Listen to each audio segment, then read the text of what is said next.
And the show must go on. So look, yesterday, Trump and his HHS secretary, RFK Jr., he announced that they discovered, breakthrough discovery, a link between Tylenol and autism. No, I'm not making it up. Tylenol and autism. Now, look, I'm not sure that we should trust medical advice coming from a guy who, one, can't pronounce the drug being discussed, or from the guy who's got worms in his brain. Play the clip. First, effective immediately, the FDA will be notifying physicians that the use of let's see how we say that. Acetaminophen. Is that okay? Which is basically... You know what that really goes to show you? It goes to show you that there was no preparation at all. Right?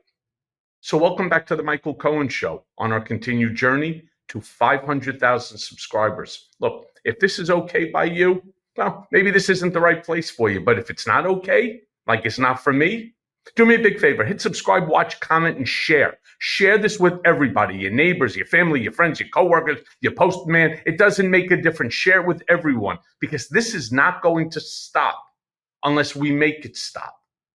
Now, look, Trump goes on, he explains that it's not going to be easy. Not going to be easy at all.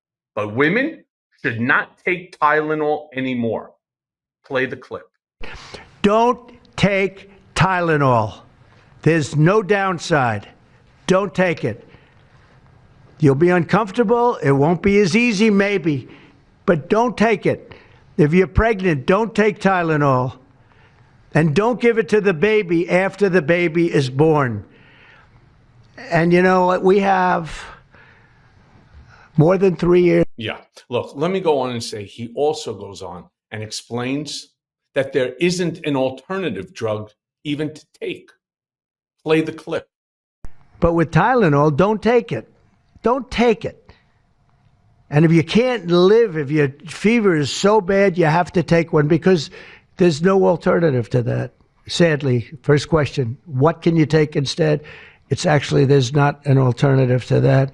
And as you know, other of the medicines are absolutely proven bad. I mean, they've been proven bad. Yeah. Once again, does he really care if they're uncomfortable? What about the distress when a pregnant mom has high fever or pain, the distress that it puts on the child in utero? They thinking about that? No. Now, let me be clear. I wrote my entire Substack this morning about it because it is that absurd. I call that Substack article The Great Tylenol Tragedy of 2025. I go on even to say that America has always had a flair for spectacle. But yesterday, we got a medical announcement that could have doubled as a Saturday Night Live sketch. I want you to picture this for a second. Oval Office transformed into a carnival stage. You got President Trump standing center ring, flanked by his handpicked medical dream team. You got RFK Jr., Dr. Mehmet Oz. The subject here wasn't, of course, foreign policy or the economy. No. The issue at hand, Tylenol. Yeah, that little white pill that's sitting in nearly every single medicine cabinet in America. And Trump declared with all the gravity of a wartime address that Tylenol is, and I quote, no good, and that pregnant women should, and I quote, fight like hell to avoid it. And the cause? Somebody claimed that there's a supposed link to autism. The evidence? Dubious at best. The presentation? A masterclass in political theater. Reporter then goes and he points out that the studies show that acetaminophen is a safe option. Play the clip. President, I was hoping that you could clear up confusion for moms and dads across America, many of whom voted for you. There's a statement that was put out by the American College of Obstetricians and Gynecologists, and in their statement, they write, acetaminophen remains a safe, trusted option for pain relief during pregnancy, and that's at odds with what you said and with what many of the experts say. How do you clear up this confusion? That's the establishment. They're funded by lots of different groups. And you know what? Maybe they're right. I don't think they are, because I don't think the facts bear it out at all. They're fighting for something that, in my opinion, they shouldn't be fighting for. But here's the thing. There's no downside to doing, other than a mother will have to, as I say, tough it out a little bit. There's no downside to doing this. It's not like, oh. Yeah, let me be clear. And to be fair, science is messy. And there are some studies that have suggested an association between acetaminophen use in pregnancy and neurodevelopmental issues. And others have found that there's no such link at all. And this, my friends, is what grown-ups in lab coats call inconclusive. But in the Oval Office, inconclusive became gospel. And Trump, who has a gift for boiling complexity down to slogans, simply declared one of his usual 3-word slogans. Tylenol causes autism. Now, here's the funny thing. You may be asking yourselves why this presser even happened. But according to Dr. Mehmet Oz, there is no political benefit for Trump's announcement. Play the clip. Also, undaunted will not be stopped. I don't care what. There's no political benefit of today. No, this is not. This doesn't help anyone. Yeah, like if it's not true, it doesn't help. It makes everybody look You're bad. losing So donation. why would you do it? That's my point here. So Yeah. Dr. Oz also goes on and says that Trump showed up as a passionate president who was done gaslighting women. Whoa. First thing I thought to myself, if that's true, release the Epstein files. Play the clip. So I think if you take a step back, the real historic reality of today was a very passionate president said enough is enough. We have gaslit women too long. There are problems with autism in this country. It's not just a measuring issue. And so he demanded that we break down the silos between me at CMS, Marty at FDA, Jay Bhattacharya at NIH, and Secretary Kennedy, also undaunted, will not be stopped. Yeah. I'm just waiting for Dr. Oz to turn around and say, sweet potato carbohydrates is what ends up causing it. I mean, this again is the nonsense. This is nonsense when you have somebody like RFK Jr. or you have a TV doctor turning around and cosplaying with our health. Senator Ron Johnson went on Newsmax, no doubt, right, to discuss deaths connected to Tylenol. Play that clip. Rob, let me just give you some facts. So we've all heard of VAERS, the Vaccine Adverse Event Reporting System. Well, the FDA has VAERS, the FDA Adverse Event Reporting System. So in 56 years of tracking Tylenol, there have been 39,540 deaths reported to VAERS. That's 706 per year. Yeah. Let me be very clear about something. Yeah, there is something called Tylenol overdose. It's not something that isn't a problem, but it does require you to take an entire bottle and then generally mix it with something like an alcohol. I imagine you could probably do that with anything. In fact, if you want to look up something which is totally batshit crazy, you can actually die from ingesting too much water. Google it. It's true. Now, while Trump was claiming that the Amish have no autism, now the Amish, he revealed that he's just not really that careful with his words. Really? Play the clip. Yeah, with the Amish, for example. The Amish, yeah, virtually. I heard none. See, Bobby wants to be very careful with what he says, and he should, but I'm not so careful with what I say. But you have certain groups. The Amish, as an example, they have essentially no autism. Yeah, let me be clear. There's two reasons why. First and foremost, they don't allow testing in their community. And number two, they also have children at incredibly young ages. And one of the issues that I have read extensively on is that it's actually related to the male sperm.